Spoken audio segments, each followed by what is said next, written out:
আসসালামু আলাইকুম। আজকে ৮০তম স্বাধীনতা দিবস আমাদের দেশ ভারতবর্ষের প্রতিটা প্রান্তে ভারতের জাতীয় পতাকা পথ করে উঠছে। আজকে তার ব্যতিক্রম হয়নি বলতলা মাদ্রাসা মদিনাতুল উলুম প্রাঙ্গণে। এখানে উপস্থিত আছেন মাওলানা সাহেব জনাব নজরুল ইসলাম সাহেব, আব্বা আছে এবং মেজ আব্বা আছে, রেজাউল ভাই থেকে শুরু করে সামাজ্জা থেকে শুরু করে সকল আলেম ওলামাগণ এবং ছাত্র যারা আছেন, এদিকে ফজলু ভাই থেকে শুরু করে সকলেই। দেখুন, বক্তব্য বেশি কিছু নয়। আমরা দেশ কিভাবে স্বাধীন হয়েছিল সে কথা আমরা ইতিহাসের পাতায় পড়েছি, আমরা দেখিনি। আমার বয়স ৪৮ বছরের কাছাকাছি, আব্বার বয়স প্রায় ১০০ এর কাছাকাছি।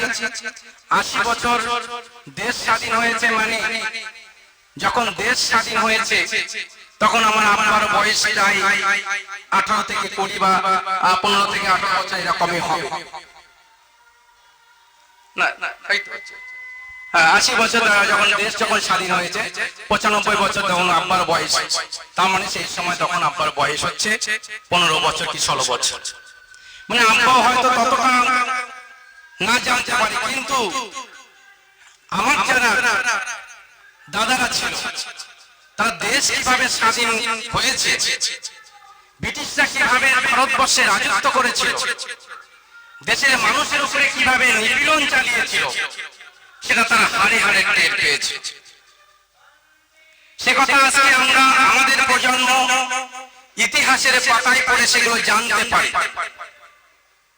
যে ১৭৫৭ সাল থেকে যখন শেষ নবাব সিরাজদৌল্লার থেকে হাতছাড়া হলো ভারতবর্ষের মসনদ, আর ১৯৪৭ সাল পর্যন্ত ব্রিটিশরা যারা রাজত্ব করেছিল, সেই ইতিহাস আজকে আমরা আমাদের প্রজন্মের ছেলে মেয়েরা তারা পড়ছে। আজকে এখানে যে বলতলা মাদ্রাসা মদিনাতুল উলুম এত বড় প্রতিষ্ঠান হয়েছে, এটা কিন্তু একদিনে এটা তৈরি হয়নি, এরও একটা ইতিহাস আছে। সেই ইতিহাস যারা তৈরি করেছে, বিশেষ করে মাওলানা সাহেব এখানে উপস্থিত আছে, আমার আব্বা এখানে উপস্থিত আছে, মেজ আব্বা উপস্থিত আছেন, অনেকে মানুষ অনেকটা আজকে তারা নেই, কিন্তু এই মাদ্রাসার যে ইতিহাসটা কিভাবে তৈরি হয়েছে, কি তার সূচনা কিভাবে হয়েছিল, এর ইতিহাস আমাদের বর্তমান প্রজন্ম, আমাদের ছেলে মেয়েরা সেটা জানে না। কিন্তু তারা যদি আজকে আঙুল তোলে, তারা যদি আজকে প্রশ্ন তোলে, তারা যদি সেই সমস্ত মানুষগুলো যারা আজকে ভিত স্থাপন করেছিল তাদেরকে নিয়ে যে প্রশ্ন তোলে, তাহলে তারা কতটা কষ্ট পাবে এটা আমাদেরকে ভাবতে হবে। ঠিক সেরকম আমরা ইতিহাস পড়ে দেখেছি যে ভারতবর্ষকে কিভাবে স্বাধীন করেছিল, সে হিন্দু মুসলিম শিখ খ্রিস্টান জৈন যেভাবে তারা রক্তের বিনিময়ে ভারতবর্ষটাকে স্বাধীনতা এনে দিয়েছিল, আজকে তাদেরকে যদি আমরা অপমান করি তাহলে সেটা কতটা আমাদের কাছে একটা বেদনাদায়ক, সেটা ভাবতে হবে। অনেক শিক্ষিত মানুষ তারা জ্ঞান পাবে জেনেও তারা ভুল করছে। অনেক সময় নেতাজি সুভাষচন্দ্র বসুর মূর্তিকে ভাঙা হচ্ছে, তাকে বলা হচ্ছে দেশদ্রোহী। যে নেতাজি সুভাষচন্দ্র বলেছিল তোমরা আমাকে রক্ত দাও, আমি তোমাদের স্বাধীনতা দেব, আর সেই নেতাজি সুভাষচন্দ্রের মতন লোকের মূর্তিকে ভেঙে দেওয়া হচ্ছে। এটা আমাদের কাছে একটা লজ্জাজনক বিষয়। যার জন্য আজকে স্বাধীনতা এসেছে তার মধ্যে একজন ছিল নেতাজি সুভাষচন্দ্র বোস। মাওলানা আবুল কালাম আজাদ, অসংখ্য মুসলিম যারা শহীদ হয়েছে তাদের নাম ইতিহাসের পাতা থেকে মুছে ফেলে দেওয়া হচ্ছে, আমরা দেখতে পাচ্ছি। আমি যদি দেখি, এখানে চোখ মেললেই দেখবেন, এখান থেকে বেরোলেই পা ফেললেই স্বাধীনতা দিবস উদযাপন করছে আমাদের মুসলিম কমিউনিটির মানুষেরা। আমার দৃঢ় বিশ্বাস নয়, এটা ইতিহাস বলছে। ভারতবর্ষে ইন্ডিয়া গেটটা আছে, যত স্বাধীনতা সংগ্রামী প্রায় 90-93 হাজার স্বাধীনতা সংগ্রামীর নাম সেখানে আছে। সেই 90-93 হাজার স্বাধীনতা সংগ্রামীদের মধ্যে 60,000 স্বাধীনতা সংগ্রামী তারা মুসলমান, যারা দেশের জন্য রক্ত দিয়েছিল। আর বাদ বাকি 30,000-এর মতো অন্য সম্প্রদায়ের মানুষ। ইতিহাস তার প্রমাণ দেয়, এখনো তাদের নাম ইন্ডিয়া গেটে জল করছে। আর আজকের দিনে দাঁড়িয়ে আমাদেরকে শুনতে হচ্ছে আমরা দেশদ্রোহী, আমাদেরকে শুনতে হচ্ছে পাকিস্তানি। আমি কিভাবে দেশ স্বাধীন হয়েছে সেই ইতিহাস আমরা সকলেই জানি, যে ব্রিটিশরা কিভাবে রাজত্ব করেছিল, কিভাবে আমাদের আলেম ওলামা গণেরা তাদের রক্ত দিয়ে এই দেশকে স্বাধীন করেছিল। আজকে আমাদেরকে পাকিস্তানি বলা হচ্ছে, আজকে আমাদেরকে বাংলাদেশি বলা হচ্ছে। যখন ভারত আর পাকিস্তান যখন বিভাজন হলো, তৈরি হলো দুটো দেশ, এখানকার অনেক মুসলমানেরা তারা পাকিস্তানে চলে গিয়েছিল। আমাদের বাপ ঠাকুর দাদা বলেছিল যে না, আমরা পাকিস্তানে যাব না, আমরা এই ভারতে থাকতে চাই। সেদিন আমরা এখানে থেকে গিয়েছিলাম। আর আজকের দিনে দাঁড়িয়ে বলছে আমরা নাকি পাকিস্তানি, আমরা নাকি বাংলাদেশ থেকে এসেছি। আমাদেরকে এই এসআইআর নামগুলোকে ডিলিট করে দেওয়া হয়েছে। এর মতন লজ্জা আর বেশি কিছু হতে পারে না। আজকের রাজনৈতিক পালাবদল হতে পারে, কে রাজ্যের মুখ্যমন্ত্রী হলো সেটা বড় কথা নয়, কিন্তু তার দায়িত্ব হলো সে হচ্ছে যে ভারত পশ্চিমবঙ্গের মুখ্যমন্ত্রী, সে হলো দেশের প্রধানমন্ত্রী। সুতরাং সেই জায়গায় দাঁড়িয়ে এই ধর্ম নিরপেক্ষ দেশে প্রত্যেকটা মানুষের নিশ্চিত করতে হবে এই ভারতবর্ষে তারা বসবাস করবে, এবং তাদেরকে নিশ্চিত করতে হবে যে যার ধর্ম পালন করবে। এটাই হচ্ছে ধর্ম নিরপেক্ষ ভারতবর্ষ। কিন্তু আজকের দিনে দাঁড়িয়ে মনে হচ্ছে এরকম একটা জিনিস ব্রিটিশরা বোধহয় এর থেকে ভালো ছিল। মনে হচ্ছে আজকে যেন ব্রিটিশরা ভালো ছিল। ব্রিটিশদের থেকে আজ আমরা কোন অংশে কম আছি, যে যেখানে আমরা একটা অতিষ্ঠের মধ্যে বাস করছি, নিজেদের বাক স্বাধীনতা থাকছে না, যেখানে নিজের ধর্ম চারণ করতে পারছি না। এটা কোন ভারতবর্ষে বাস করছে? এটা আমাদেরকে প্রত্যেককে ভাবতে হবে বা ভাবাচ্ছে আমাদের। আজকের যিনি রাজ্যের মাননীয় মুখ্যমন্ত্রী শুভেন্দু অধিকারী, তিনি বেশ কিছুদিন আগে একটা কথা বলেছিলেন। আমি আপনাদের কাছে সেই অডিওটুকু বলবো, শোনাবো। কারণ সেদিন তিনি যে বক্তব্য রেখেছিলেন সেই বক্তব্যের মধ্যে আছে যে মুসলমানদের অবদান কতটা আছে, সেই বক্তব্যের মধ্যে তিনি সেখানে বলেছেন। শুধু একটুখানি হয়তো 30 সেকেন্ড একটা বক্তব্য। পাকিস্তানের সমর্থন স্বাধীনতা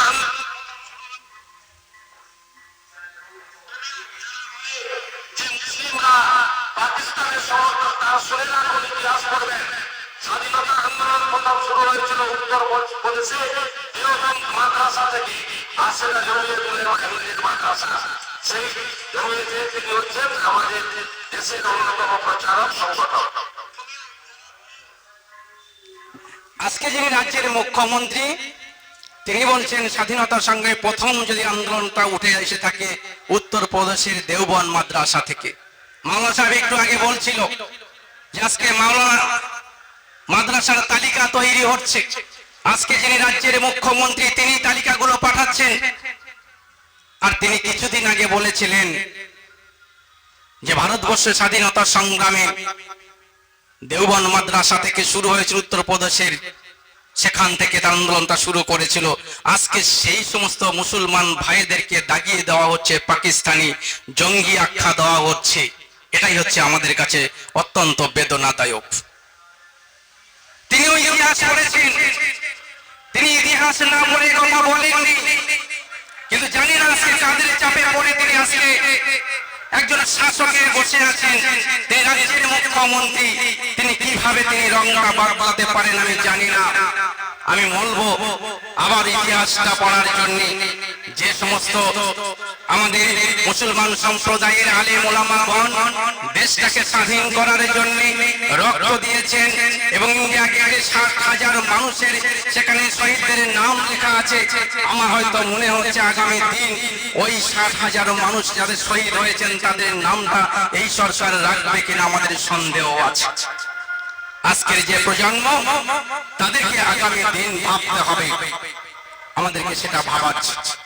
আমি একটা কথা বলবো, যে স্বাধীনতার ৮০তম বৎসরে দাঁড়িয়ে আমরা না যেতে পারবো পাকিস্তানে, না যেতে পারবো বাংলাদেশে, কারণ আমরা যাব না আমাদের এই মাতৃভূমি ছেড়ে।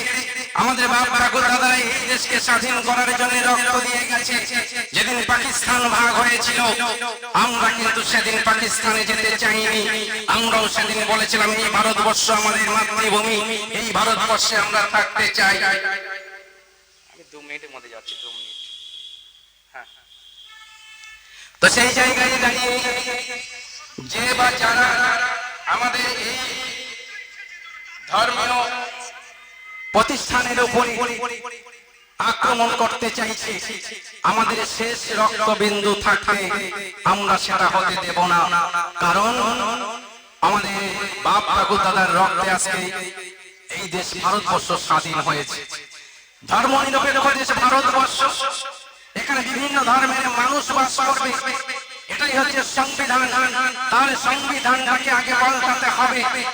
এখানে যদি কেউ অসুস্থ হয়, কোন হিন্দু সম্প্রদায়ের মানুষ যদি অসুস্থ হয়, যদি কারো 1 বোতল রক্তের প্রয়োজন হয়, একবারও তার পরিবারের লোক ব্লাড ব্যাংকে গিয়ে জিজ্ঞাসা করবে না, ডাক্তার বাবু আপনি যে রক্তটা দিচ্ছেন এটা কোনো জেহাদির রক্ত না তো, এটা কোনো গরুর মাংস খাওয়ার রক্ত না তো, এটা কোনো পাকিস্তানির রক্ত না তো, এটা কোনো বাংলাদেশি রক্ত না তো, সেই মানুষটা কিন্তু একবারও জিজ্ঞাসা করবে না এটা হিন্দুর রক্ত না মুসলমানের রক্ত, এটা ধনীর রক্ত না দরিদ্রের রক্ত, এটা ব্রাহ্মণের রক্ত না একটা মুচির রক্ত, এটা কিন্তু কেউ জিজ্ঞাসা করবে না।